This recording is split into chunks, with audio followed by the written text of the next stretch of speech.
People regret quitting their 9 to 5 job in 2025. I know what you're thinking.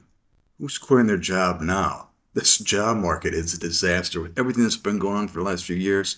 You got inflation, the poor job numbers that just came out. You have scammers, you have ghost jobs, fake jobs, recruiters ghosting you when you're applying. I mean, it goes on and on and on. I've made several videos on these topics recently, and will continue to do so.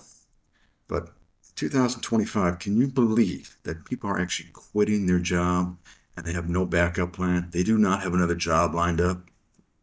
Sounds pretty crazy, I know. Let's see what some people are doing out there.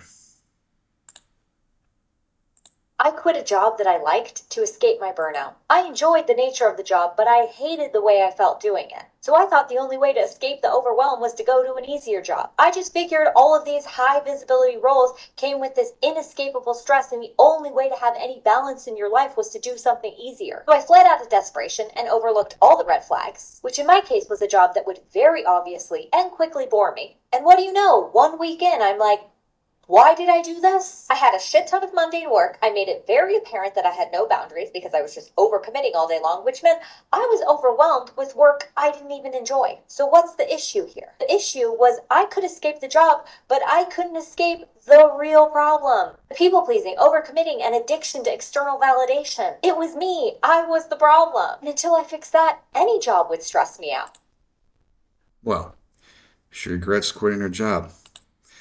The positive perspective would be she's self-aware, so that's a good thing. She's aware of the mistake that she made. Unfortunately, she quit a job that's stressing her out, but most jobs do stress people out. I mean, that's just the nature of jobs. Unless you're one of the few fortunate ones that you're making a living doing what you love to do. And if you can monetize your passion, that's a great position to be in. Because then, like they say, you never work a day in your life. Fortunately, most of us, that's not the case. So she regrets her decision, and she made a good point. Mundane. Yeah, what she did is she traded one negative for another, and it really is which negative can you tolerate better than the other. She thought, I'll take an easier job, do the mundane work, and that'll solve the problems. And now she's realizing it didn't do the trick for her. Regret. It's out there. There's plenty of it. Many examples. In her scenario, mundane work. You know what? If you can pay a lot of money, if you got a high hourly rate, see your contract, and you take a position and it's mundane work. It's just what I would call grunt work, where you're given this task and it's just repetition. It's over and over and over and over. That'd be boring. But if you're sitting on your butt at your house, work remote, making a high hourly rate, that sounds pretty damn good to me. I mean, think of the alternatives. Alternatives would be you got to drive to the office, which means you're probably going to run into that fun morning commute. You know, the one where you're stuck in traffic for 45 minutes to an hour, and by the time you reach the office, you're already aggravated because you had to sit in that damn traffic. Yeah. And then maybe you enjoy the work you're doing more in the office, but what if you don't enjoy your coworkers? So there's give and take. There's always trade-offs. In her situation, the mundane work was a bit too much. Let's see another happy camper and the results of her decision. Who else has left a job that you're like not the happiest at because of like company changes, and then like 3, 4 months later, you're like, damn, I probably should have not left and waited it out a little bit. I'm definitely feeling that. I had like a post pinned about it. I left my company at the end of February. I thought it was going to be my forever job. And over the last 6 months that I was there, there was a lot of changes that made me like really unhappy. And I had just moved into a different role within those 6 months. So I didn't feel like I could like move to a different position. And I was wanting to work part time. I would have stayed there if they would have had part time, but they didn't have part time. So I left. And I left before we went on our trip to California. And when we went on our trip back home to California, we left there like 10 years ago. We were both like, we want to move back. My job was fully remote. We had people that worked in California, and now I need to work full time again to get back to California. And Well, if you notice, she was discussing the regret of her decision, and she wanted to stay with that job, the full-time job, if it could go part-time, but that wasn't an option. So the end result is she quits a full-time remote job because it wasn't a part-time job. She wants to move back to California, which happens to be one of the most expensive states in the country to live in. In order to do that, she needs to seek full-time work to be able to afford to make the move back to California. So, make that make sense. She look at the position she just put herself in. It sounds like she would have been better off if she would stay with her job because it's remote and it's full-time, which means she could have met her goals in the near future. She could have moved back to California with that full-time remote job. And a user comment stating her husband is going through the same thing. He left his job and is absolutely miserable at his new job and he regrets taking it. That's the risk you take every time. And that's life. When you make a decision, there's always trade-offs, the pros and cons, some deep thought before you make a big move like that. Definitely be beneficial. But it's still a risk. Sometimes you win, sometimes you don't, but go for it if you feel that strongly about it. But if not, you might want to stay where you're at and see what other options may present themselves in the near future. Please do not quit your job with no backup job right now. The job market is absolutely brutal. I've been in recruiting for coming up to a decade, and I've never seen candidates struggle as much as they are right now.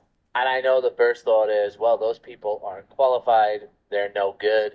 That is not the case. I have hundreds of recruiter friends that are saying that the people that apply for their jobs are some of the strongest candidates they've ever seen. In the past few years, companies have really struggled to find talented people, but now with the companies that are laying off people, there are more talented individuals flooding the market. And because of AI and the promises of AI, which is getting more done with less employees, a lot less companies are hiring than have done in the past.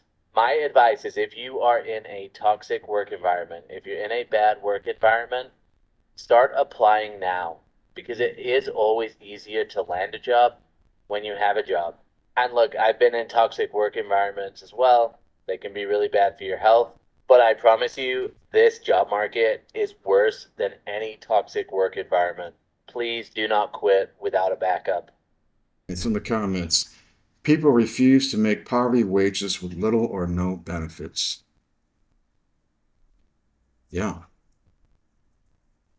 So they're saying, hey, why work? It's not worth it. What's the point of these people working if they barely get by anyway? Basically, we are all still slaves.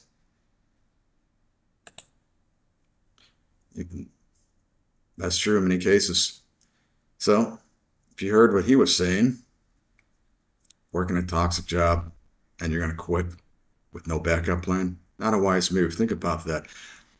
If you're being stressed out at work because your job has a toxic work environment, toxic's thrown around, that term's thrown around way too often. But if your job sucks for one reason or another, in the office, you don't like the environment, the culture, not getting along with the coworkers, many reasons why you may not like a job. What's the alternative if you have no backup plan? You quit your job today. Now you wake up tomorrow and you got a whole new problem. You have no job. There's no paycheck coming in.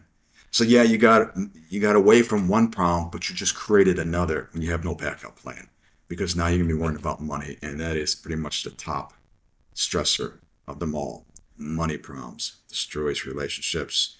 It ruins your mental health. It's not a good place to be in. And to consider that it's self-inflicted because you quit your job without a backup plan, not a wise move. So, sure, if you're getting paid peanuts and making ends meet anyway, why have a job? Well, there's that position. But if you're unemployed and you're stating that, that's more relevant. But if you have a job and you decide to quit without a backup plan, not a lot of sense in that because you created a whole new host of problems for yourself. So I quit my job because I can't take care of my basic needs and work 40 hours a week at the same time. It's really hard to say this out loud and put it online, but I know that I'm not the only person going through this.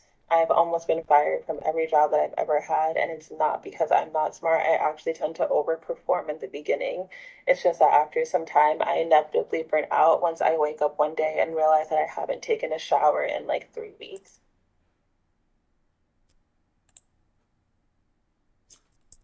Okay. Self-proclaims gets fired from most of her jobs she's ever had. That says a lot right there. If you're getting fired from most of the jobs you've ever held, you gotta look in the mirror. Because obviously, if you do the numbers game, what's the common denominator? You have 10 different jobs and you got fired from 9 of them. What's the common denominator? It's not those jobs. Each environment's different. Each office is different. It's a separate company. It's you. You're the problem. Not taking a shower for 3 weeks? Oh, we don't even go there, but it sounds like in a nutshell, one of her primary issues is time management. If you're seeing this, I just quit my job and finished out my 2 weeks and without a full-time job lined up. Many people will think it's crazy quitting a job in this economy without a job lined up, but I just knew that this was the right option for me. This was a long time coming, I feel. I just didn't want to accept or come to terms with the fact that I just was not in the right place for me. And at the end of the day, I was in an environment that was stunting my growth as person, which I feel is more important than where I'm at career wise. This is coming from someone that I would say I'm kind of scared to take risk, and I'm very much a person that craves stability and just kind of being in control of my life and always knowing what's next versus just going with the flow and putting full trust in myself that even though I'm uncertain about the next chapter, that I'll be okay. I feel like this was super big for me. If you know me in my personal life, you know that I'm a very like scared and anxious person. But I feel like now I'm almost 30 and I feel like I am in my like midlife crisis stage, and if I'm going to, bet on myself and do something unconventional, I should do it now. Even if though this economy is not the best, the job market sucks, and many people probably think maybe unwise for quitting a job without a backup. I just feel so free. I'm super scared for what's next, but I'm excited to rediscover myself and figure out what my next step is. What I found interesting is she said that the job stunted her growth as a person. Huh. I'd like to know how and what in particular is being stunted in her growth as a person. And doesn't sound too healthy to allow a job to have that much control over you that it stunts your growth as a person. Besides that, she said she was risk adverse, yet she took a huge risk. She quit a job without a backup plan. She lives her life being in control, yet she'll not have any control over when she's going to land the next job. So, what do you guys think? Have any of you left your 9 to 5 job without a plan? No backup whatsoever? Or did you leave your 9 to 5 and you had a plan? Did it work out for you? Did it fail miserably? Share your experience with me, leave a comment, and I'll see you guys in the next round.